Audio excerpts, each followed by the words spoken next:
सर्वेभ्यो नमो नमः।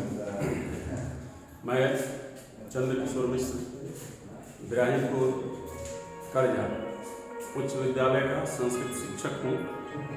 और आज मैं आप लोगों को जो पिछले साल आपने देखा होगा कि 2021 में संस्कृत व्याकरण से जो प्रश्न आए थे, किस तरह के आए थे, उस पैटर्न पर मैं आपको ये बताना चाहूँगा कि आप क्या करेंगे तो ज़्यादा नंबर ला सकते हैं। विस्तार से न जाकर संक्षेप में सारे चीज़ों को मैं टच करते जाऊँगा। आप ध्यान से देखेंगे, जैसे मैंने यहाँ पर ब्लैक बोर्ड पर देख के लिखा हुआ है। यहाँ लिखा है कि शब्द रूप, यहाँ लिखा है धातु रूप। शब्द रूप और धातु रूप यदि हमारे क्लियर हैं तो संस्कृत हम बोल सकते हैं, लिख सकते हैं, समझ सकते हैं। स्पष्ट बात है। कहीं कैसे? अब देखिए, आपका जो प्रश्न पूछता है बोर्ड में, पिछला साल का प्रश्न हमने यहाँ नोट किया है। शब्द रूप से 2 सवाल नोट किए हैं। एक आया है बालकयोः और एक आया है ऋषिभि। तो ऋषिभि जो है प्रथम क्वेश्चन है और 67 नंबर क्वेश्चन है बालकयोः। अब बालकयोः शब्द जो है और ऋषिभि शब्द जो है, दोनों शब्द रूप हैं। और भी शब्द रूप के सवाल दिए हैं। 10 नंबर का सवाल आया है पिछले साल में टोटल शब्द रूप धातु रूप से। तो कहने का मतलब कि 10 नंबर आपको ज़्यादा परिश्रम न करना पड़े और आप याद भी कर लें। इसके लिए क्या करेंगे?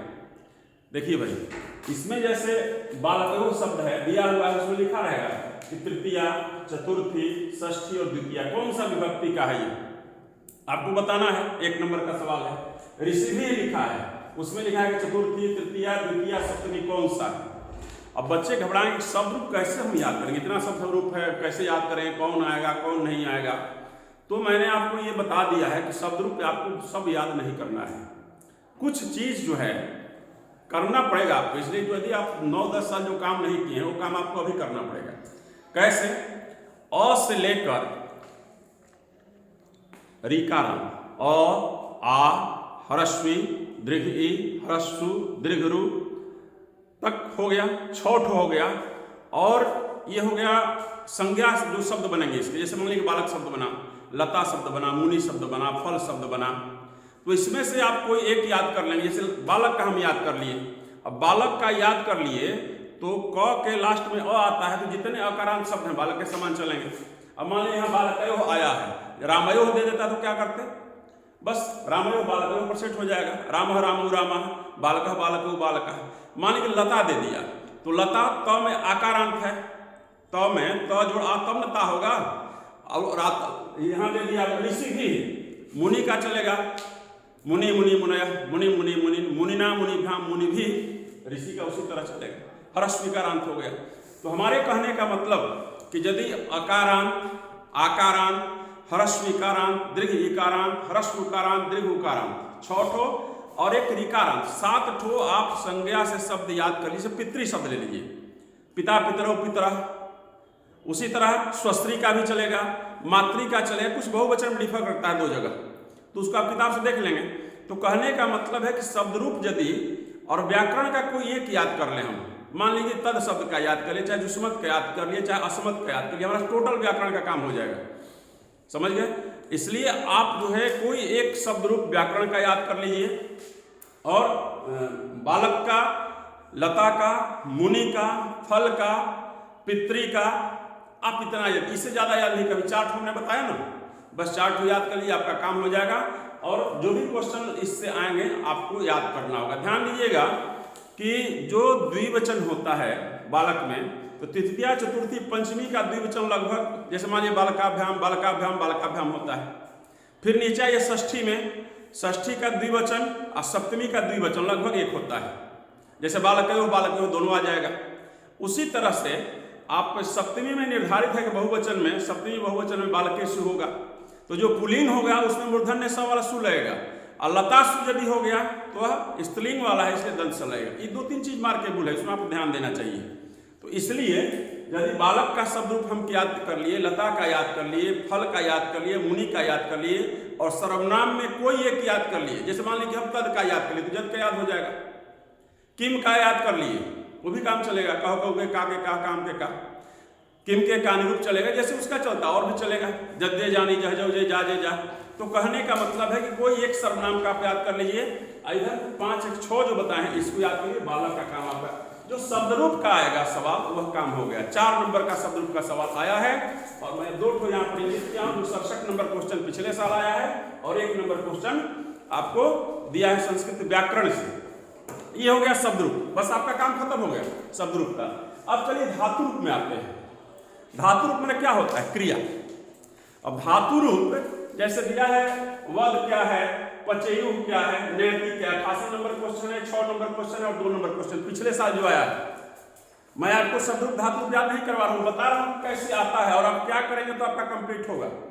आपको जानकारी है 5 लकार होते हैं, लट लकार, लंग लकार, लिट लकार, लोट लकार और विधिलिंग। लट लकार वर्तमान काल का बोध कराता है, लंग लकार भूतकाल का बोध कराता है, लिट लकार भविष्यत काल का बोध कराता है, लोट लकार आज्ञा सूचक शब्द है और इच्छा बोधक शब्द है और विधिलिंग में चाहिए का प्रयोग किया जाता है। तो यदि अब इसमें हम शब्द रूप याद नहीं करेंगे तो देखिए कोई रास्ता नहीं उसमें बचने का, कि बिना शब्द रूप याद किए, धातु रूप याद किए आप जो है उसको सॉल्व कर देंगे। तो उसके लिए क्या करें? उसके लिए देखिए लट लकार, लंग लकार, लिट लकार, लोट लकार, विधिलिंग का कोई एक याद कीजिए।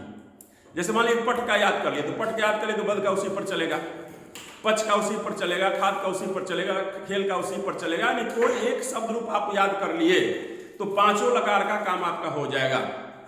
जैसे अब देखिए यहाँ वद दिया है, वद शब्द क्या है? वद धातु है। अब लोट लकार में वदतु, वदताम, वदंतु, वद क्या हो गया? मध्यम पुरुष एक वचन। लकार क्या है? उसमें दिया हुआ है लोट, यहां लिखा रहेगा। तो जब आपको याद नहीं होगा तो ये काम नहीं हो सकता है, इसलिए आपको याद करना ही पड़ेगा। तो ज्यादा नहीं, एक आप याद कीजिए, मैं एक की बात कर रहा हूं। पट का याद कीजिए, सारा लोट का चलेगा उसी पर पट का। वद का याद कीजिए, सारा चल। कुछ शब्द धातु रूप हैं जिसका नहीं चलेगा तो उस पर मैं चर्चा बाद में करूंगा, ठीक है। अब यहाँ देखिए पचेयु दिया, पच धातु का, तो पचेयु विधिलिंग में आ गया। पचेत, पचेताम, पचेयु, वदेत, वदेताम, वदेयु। ये क्या हो गया? विधिलिंग हो गया। कौन पुरुष हो गया? अब यहाँ पुरुष पूछ रहा है। उत्तम पुरुष, मध्यम पुरुष, अन्य पुरुष कोई नहीं। आपको पता है 3 पुरुष होते हैं।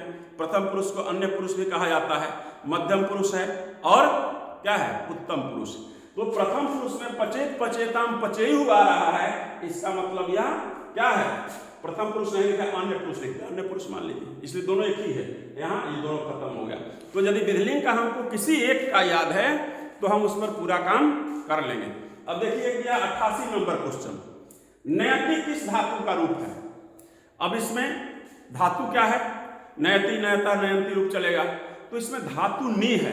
तो यदि हम शब्द रूप या धातु रूप याद करते हैं तो धातु रूप में उसका हम धातु देखेंगे क्या है, पुरुष क्या है और वचन क्या है। बस 3 चीज का ध्यान रखना है। धातु क्या है, पुरुष कौन सा है, वचन कौन सा है। यदि इस तरह से शब्द रूप में देखेंगे तो उसका प्रातिपदिक क्या है। प्रातिपदिक को जो हम जान जाए, प्रातिपदिक माने मूल शब्द क्या है। जैसे बालक मूल शब्द है तो बालक का बालकः जब बना तब वह आकर सुप्तिंगंतम पदम से पद बना, और आपको पद पूछता है, प्रातिपदिक नहीं पूछता है। इसलिए शब्द रूप और धातु रूप में कोई आप एक याद कर लेंगे, आपका काम बन जाएगा। एक बात और मैं आपको बता देता हूं, जैसे लिट लकार में आप देखेंगे, जैसे पिव धातु है, ठीक ना, तो पिव धातु है, चाहे पठ धातु ले लीजिए, पठिष्यति होता है, लेकिन यदि पिव धातु आएगा तो पाश्यति वहां हो जाएगा। दा धातु है तो दास्यति हो जाएगा। जो मूल शब्द है उसमें स्यति लगता है तो दंत स्व वाला लगता है। दंत स्व वाला आपको दिखाते हैं, यहां हो जाएगा दास्यति, दास्यति, पाश्यति, पाश्यति। जो मूल शब्द है उसमें स्यति लगता है, इससे लगेगा। आप पठिष्यति में यश लगेगा, शेष में यश लगेगा, लेकिन जो मूल शब्द रहेगा यश लगेगा। लिट लकार में इसको हमेशा ध्यान में रखिएगा, नोट कर लीजिए कि लिट लकार में मूल शब्द में ही क्या लगता है। अब जैसे गम धातु है तो गच्छिष्यति नहीं होगा, क्या होगा? गमिष्यति होगा। ये टेक्निकल चीज है, दोनों टेक्निकल चीज है, अधिकांश लोग इसमें गड़बड़ कर जाते हैं। कहने का मतलब कि शब्द रूप धातु रूप में आपको बहुत ज्यादा नहीं पढ़ना है, बहुत थोड़ा पढ़ना है, काम सब हो जाना चाहिए। यदि इसके बाद आपको कहीं दिक्कत आती है तो अन्य चीज हो सकता है, लेकिन इतना कर लिए तो मुझे पक्का है कि 10 नंबर में 8 नंबर आप बना देंगे, ठीक है। तो इस तरह से शब्द रूप और धातु रूप दोनों क्लियर हो गया। यदि शब्द रूप धातु रूप हमारा क्लियर है तो अनुवाद हमारा बन जाएगा। अनुवाद बन गया यानी हम पत्र लिख सकते हैं, अनुच्छेद लिख सकते हैं और जो अपठित गद्यांश है उसको समझ सकते हैं। तो कहने का मतलब है कि इसका आधार जो है शब्द रूप और धातु रूप ही है। धन्यवाद।